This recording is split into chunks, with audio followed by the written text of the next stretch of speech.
loo yaqaanaa garanuug.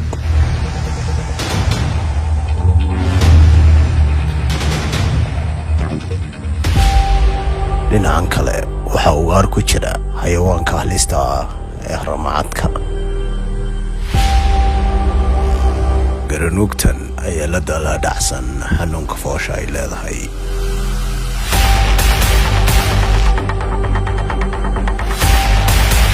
wax war ah kama hayso oo cunugeedii ayay ku mashquulsan tahay.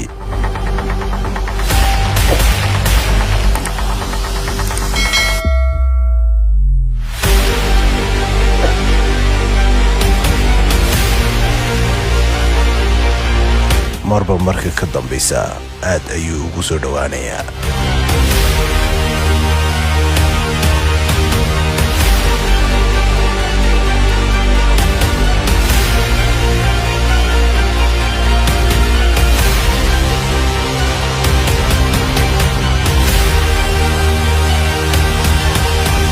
si kedis ah ayay ku dareentay.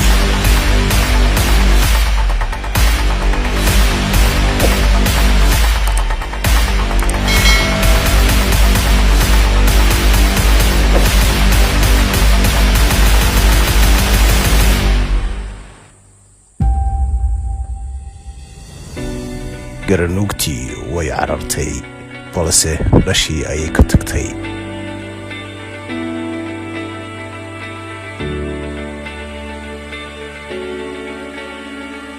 haramacadkan ayaa damiirka siinla in dhashan yar ay cunto.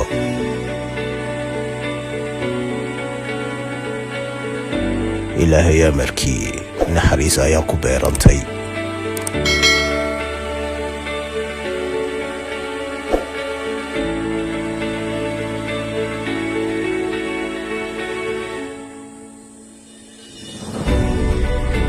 waxay u qaadatay sidii ilmaheeda yar ay u qaadan jirtay.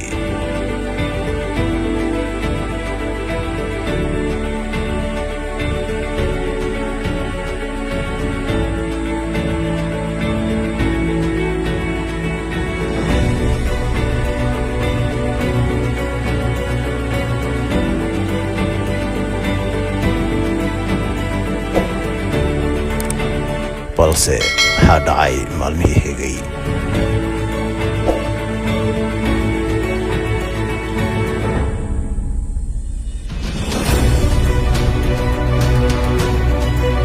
waxaa samaysmay qoys qurux badan, farxadna ay ku dheehan tahay.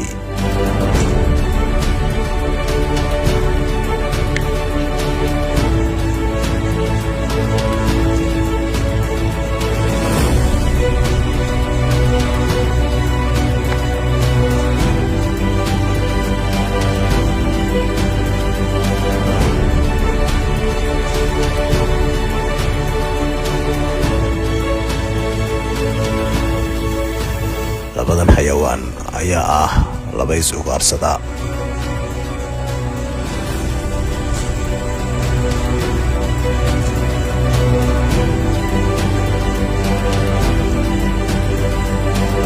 balse maantana waa qoys dhammaystiran oo wada ciyaaraya.